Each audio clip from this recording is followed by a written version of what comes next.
तो देखो मनसबदारी जो प्रथा है, मैं इसे क्यों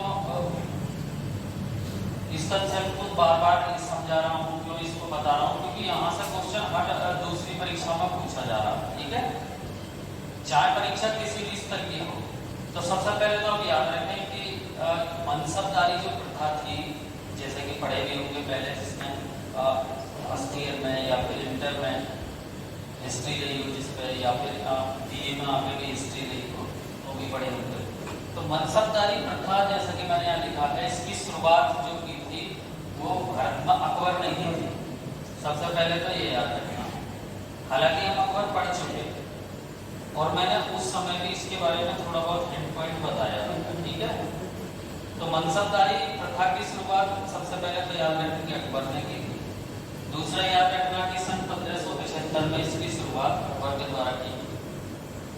सन हमेशा याद रख के चलना, कई बार पूछा जाता है एग्जाम में कि भाई मनसबदारी प्रथा की शुरुआत इसने की थी अकबर ने, और कब शुरुआत हुई थी इसकी, तो याद रखेंगे 1575 में अकबर ने इसकी शुरुआत की। उसके बाद याद रखेंगे कि कई बार पूछा जाता है मनसब क्या है, मनसब। तो याद रखेंगे सबसे पहले तो ये बात याद रखना बिल्कुल, जो इम्पोर्टेंट पॉइंट है, मनसब फारसी भाषा का शब्द है। सबसे पहले जो मोस्टली जो याद रखने योग्य जो बात है वो ये है कि मनसब फारसी भाषा का शब्द है। स्टूडेंट पहले तो आप ये बात याद रखें, ये चीज दिमाग में बैठा लो। जरूरी नहीं है कि वो सीधा ही क्वेश्चन पूछ लेगा, वो ऐसा भी क्वेश्चन कई बार एग्जाम में कर सकते हैं कि मनसब किस भाषा का शब्द है। तो मनसब फारसी भाषा का शब्द है और जिसका अर्थ होता है रैंक या पद या फिर पौधा। कह देते हैं कि भाई तो उस पद पे है या उस पौधे पे है, बस इस तरीके से याद रखना। ऐसे भी सवाल बनते ही कई बार। अब चूंकि अकबर ने इसकी शुरुआत की, यानी क्या वो ये मान लो कि पूरे मध्यकालीन भारत के इतिहास में, मिडिवल हिस्ट्री में जब से हम पढ़ रहे हैं, अब तो हमारा फिर लास्ट होने वाला है ना, तो एकमात्र शासक है अकबर जिन्होंने इस व्यवस्था को लागू किया। इससे पहले किसी भी शासक ने नहीं किया। बहुत सारे दिल्ली सल्तनत में भी हमने पढ़े, है ना। तो अकबर ने इसकी शुरुआत की। क्यों की? अच्छा, अकबर ने इसकी शुरुआत। ये एक ऐसा क्वेश्चन है कि जो सामने वाला अगर आपसे पूछता है तो बस उसका जवाब देने के लिए इंटरव्यू में सवाल है ना, कि इस तरीके से अपने जो शासन है अकबर का, जो शासन था, और शासन में आप जानते होंगे दो तरह के अधिकारी होते हैं। सैन्य अधिकारी भी होते हैं, एक प्रशासनिक अधिकारी होते हैं, जैसे कि हमारे यहाँ अभी भी हैं। अभी भी क्या होते हैं, प्रशासनिक अधिकारी होते हैं, जैसे IAS वगैरह, है ना। एक मिलिट्री वगैरह अलग होती है, सैन्य अधिकारी अलग होते हैं। तो उन अधिकारियों को एक प्रॉपर, हर व्यक्ति को एक अलग रैंक दिया जाए। रैंक के अनुसार उनको क्या दी जाए, सैलरी दी जाए। यानी कि शासन व्यवस्था को व्यवस्थित करने के उद्देश्य से अकबर ने इसकी शुरुआत की थी, मनसबदारी प्रथा की। तो इतना याद रखना, ठीक है। तो अकबर से जो रिलेटेड पॉइंट है वो ज्यादा नहीं है, बस इतना याद रखना। साथ के साथ इतना याद रखना, ये सवाल थोड़ा ज्यादा बच्चे को छांट देगा अगर परीक्षा में पूछ लिया कि चूंकि अब इसकी शुरुआत अकबर ने की थी, मनसबदारी प्रथा की शुरुआत 1575 में अकबर के द्वारा की गई। तो अकबर एक मनसबदार को कितने रुपए देते था उस समय, जिस समय अकबर ने की? तो 240 रुपये वार्षिक। ये भी हमेशा याद रखना, 240 रुपये वार्षिक, ठीक है। ये एक ऐसा सवाल है कि जो ज्यादा छटनी कर देगा अगर किसी वजह से एग्जाम आ गया, ठीक है। इसके अलावा मनसबदारी जो प्रथा थी जिस पर हम पढ़ रहे हैं, इसमें 33 श्रेणियों में बांटे गए थे, यानी कि 33 श्रेणी इसमें भाग कर दिए गए थे। ये भी आपको याद रखना, कई बार पूछेगा कि मनसबदारी प्रथा को कितनी श्रेणियों में बांटा गया था। 33 ये हमेशा याद रखना। सीधा भी पूछा जा सकता है कि मनसबदारी प्रथा को कितनी श्रेणियों में बांटा गया था, 33, ठीक है। इसके अलावा जब अकबर ने इसकी शुरुआत की थी तो आप जानते होंगे फिर नेक्स्ट शासक है अकबर के बाद जहांगीर ने इसमें एक चेंज करा, जो आपको याद रखना, पूछ भी जाता है एग्जाम में। 2 अस्पा C अस्पा, है ना। 2 अस्पा C अस्पा जो प्रणाली थी वो किसके द्वारा लागू की गई? जहांगीर। और किस व्यवस्था में लागू की गई? तो इसी व्यवस्था में तो लागू की गई, वो मनसबदारी व्यवस्था में। तो ये भी हमेशा याद रखना, कई बार पूछा जाएगा। तो जहांगीर से रिलेटेड सिर्फ 2 पॉइंट मनसबदारी में आपके याद होना चाहिए, क्योंकि ये 2 ही पॉइंट जहांगीर से एग्जाम में बनते हैं मनसबदारी से रिलेटेड। अभी तक तो मैंने अकबर की बात की है, अकबर के बाद जहांगीर है। जहांगीर से 2 पॉइंट आप याद रखो। जहांगीर ने मनसबदारी व्यवस्था में चेंज किया, 2 अस्पा और सिंहस्पा की शुरुआत जहांगीर ने की थी मनसबदारी व्यवस्था में। दूसरा पॉइंट याद रखिए, मराठों को सबसे पहले मनसबदारी व्यवस्था में अगर किसी ने शामिल किया तो वो फिर जहांगीर ने किया। बस ये 2 पॉइंट याद रखो, बिल्कुल फिक्स पॉइंट पढ़ने हैं, फालतू की चीज नहीं पढ़नी है, बिल्कुल फिक्स पॉइंट। इसके बाद आप जानते होंगे कौन से शासक थे जो हमने पढ़े, शाहजहां। शाहजहां से संबंधित ज्यादा बस एक पॉइंट आप बेहतर रीति में याद रखो जो कई बार पूछा जाता है।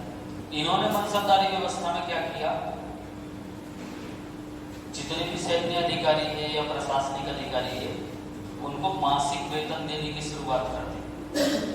और इसीलिए सवाल ये परीक्षा में बनता भी है कि किस मुगल बादशाह ने मनसबदारी व्यवस्था में मन स्केल या मासिक वेतन की शुरुआत की थी, यानी कि प्रत्येक को मासिक वेतन की शुरुआत तो किसने की थी, शाहजहां। शाहजहां ने ही काम किया इसमें मनसबदारी व्यवस्था में। तभी आप देखें बैक टू बैक अकबर के बाद फिर जहांगीर ने क्या किया, फिर उसके बाद इसी व्यवस्था के अंतर्गत शाहजहां ने क्या किया। ठीक है, इसके बाद आ जाते हैं आपके औरंगजेब, जिसे हम पढ़ भी रहे हैं। औरंगजेब से रिलेटेड जो क्वेश्चन है वो ये है इनसे मनसबदारी व्यवस्था के। औरंगजेब के समय में सबसे अधिक ज्यादा मनसबदार थे, पहले तो ये याद रखो। यानी कि वैसे भी मनसबदारों की जो संख्या अगर सबसे ज्यादा थी किसी के समय में तो किसके समय में थी, औरंगजेब के समय में। और ये सवाल बनता ही है एग्जाम में कि भाई सबसे ज्यादा हिंदू मनसबदारों की संख्या किसके समय में थी, औरंगजेब के समय में 33%, है ना। ये बिल्कुल याद रखते चलना, कई बार पूछा जाएगा। ठीक है, और ये भी याद रखना है स्टूडेंट, कई बार पूछा जाता है कि किस मुगल बादशाह के समय में सबसे अधिक संख्या में दक्कनी अमीर थे। यानी कि इसे आप कॉमन सेंस के लिए आप हल कर सकते हैं।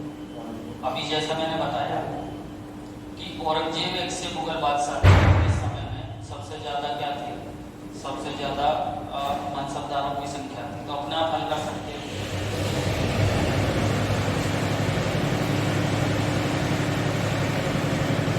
जवाब देखेंगे, कई बार एग्जाम में पूछा जाता है। हम तो अगर ऐसा पूछ लिया कि किस मुगल बादशाह के समय में, समझ रहे हैं, सबसे ज्यादा दक्कनी अमीर थे, है ना, तो अपने आप को कॉमन सेंस लगाना है कि भाई औरंगजेब के समय में सबसे ज्यादा मनसबदार थे तो उनके समय। तो इस तरीके से इसमें याद रखना है। इसके अलावा जो इनके जो क्वेश्चन है वो ये याद रखो कि 500, जैसे इसमें 3 कैटेगरी बांटी है उस समय। 500 के नीचे का जो मनसबदार था उसे तो मनसबदारी कहा जाता था। सवाल पूछ लिया जाएगा कि 500 के नीचे के मनसबदार को क्या कहा जाता था, मनसबदार। 500 से लेकर 2500 के बीच के मनसबदार को क्या कहा जाता था, अमीर। ठीक है, और 2500 से लेकर ऊपर के मनसबदार को, यानी कि 2500 से लेकर ऊपर के मनसबदार को क्या कहा जाता था, या 2500 से अधिक मनसबदार को क्या कहा जाता था, तो अमीर राजा। ठीक है, तीनों पॉइंट याद होने चाहिए अच्छी तरीके से। पहला, 500 से नीचे के मनसबदार को मनसबदार कहा जाता था। 500 से लेकर 2500 के बीच के मनसबदार को अमीर कहा जाता था, और 2500 से ऊपर के मनसबदार को अमीर आजम कहा जाता था। तो ये सब चीजें याद रखिए।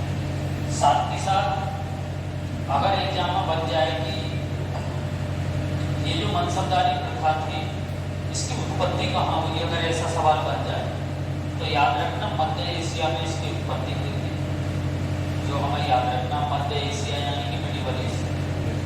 अगर पूछा जाए कि मध्य एशिया में कहाँ हुई थी तो ये मंगोलिया में चंगेज खान, नाम सुने होंगे, चंगेज खान, जिनका मूल नाम था तैमूरजिन, उनके नेतृत्व में सबसे पहले ये देखी गई।